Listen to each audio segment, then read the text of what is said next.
Madame la présidente, madame la ministre, madame la présidente de la commission, monsieur le rapporteur, mes chers collègues. La proposition de loi que nous examinons vise à renforcer la stabilité économique et la compétitivité du secteur agroalimentaire.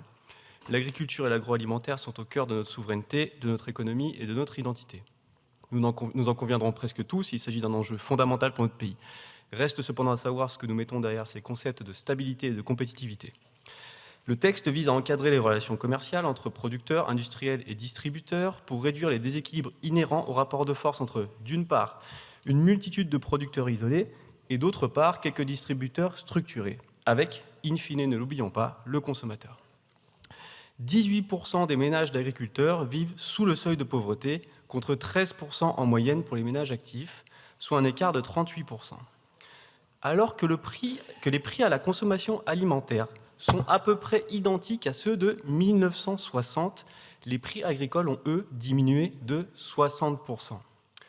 Où est passé l'argent ? Si le SRP plus 10, avec sa théorie du ruissellement, vise à empêcher les distributeurs de compenser leurs marges en exerçant une pression à la baisse sur les prix payés aux producteurs par l'intermédiaire des industriels, nous avons 3 alertes.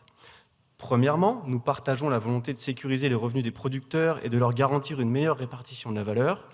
Cependant, si les retours d'expérience tendent à le confirmer de façon subjective et individuelle, les données économiques peinent à démontrer une augmentation du revenu agricole en lien avec le SRP plus 10. Deuxièmement, nous devons nous assurer que les mesures proposées ne viennent pas fragiliser les PME et les ETI agroalimentaires face aux grandes centrales d'achat ou aux exigences du commerce international, ce qui semble ici très incertain. Troisièmement, nous ne pouvons pas ignorer un acteur essentiel de ce système, le consommateur, par ailleurs parfois lui-même producteur ou employé de la grande distribution. L'impact chiffré à 600 millions à 1 milliard d'euros lié au mécanisme du SRP plus 10 est essentiellement pris en charge par ce dernier. Or, l'agrosystème français n'évolue pas dans un vase clos. Rappelons-le, le secteur est déjà soumis à une pression concurrentielle intense, notamment face aux centrales d'achat européennes et aux importations massives qui représentent près de 25% de notre consommation alimentaire. En outre, il fait face à des tensions sans précédent. Cela a déjà été dit, une inflation alimentaire qui dépasse les 11% sur un an, une hausse des coûts de production agricole de plus de 30% depuis 2021, une baisse enfin du pouvoir d'achat des consommateurs qui pénalise directement la demande avec l'importance de l'élasticité prix que l'on connaît.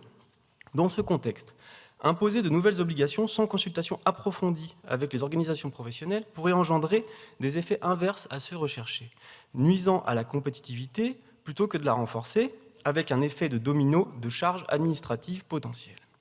Il aurait surtout été opportun d'intégrer une évaluation d'impact détaillée avant de légiférer. Ainsi, les 2 derniers rapports disponibles font état d'inflation attribuable à la loi qui diffère fortement en fonction des catégories de produits. Pour 2019, par exemple, si elle n'était que de 0,1% sur l'ensemble des produits, elle atteint 1% sur le pain, par exemple. Surtout, les 2 rapports à disposition ne permettent pas de chiffrer la création de valeur dans la chaîne alimentaire, ni de mesurer précisément la revalorisation du revenu agricole lié à ces mesures. Or, c'est bien l'objectif. Peut-être ce mécanisme est-il nécessaire. Dans tous les cas, il n'est pas suffisant, ni suffisamment documenté. Ce texte comporte encore malheureusement trop de zones d'ombre qui méritent d'être clarifiées avant d'engager notre soutien sans réserve. Rappelons-le, le prix agricole dépend avant tout, 1, des cours de marché parfois mondiaux et très dépendants de l'évolution des coûts de production, 2, des conditions de négociation commerciale. Cette dernière dépend, elle, largement de la structure du marché.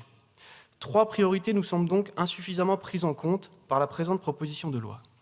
Premièrement, la nécessaire concertation avec les acteurs du secteur. Deuxièmement, le besoin d'évaluation économique réelle du dispositif.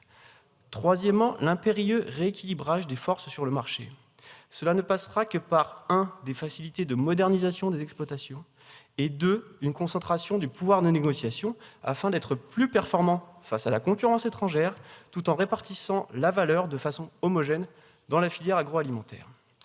Éviter les dérives qui viendraient rincer les marges de nos agriculteurs est nécessaire.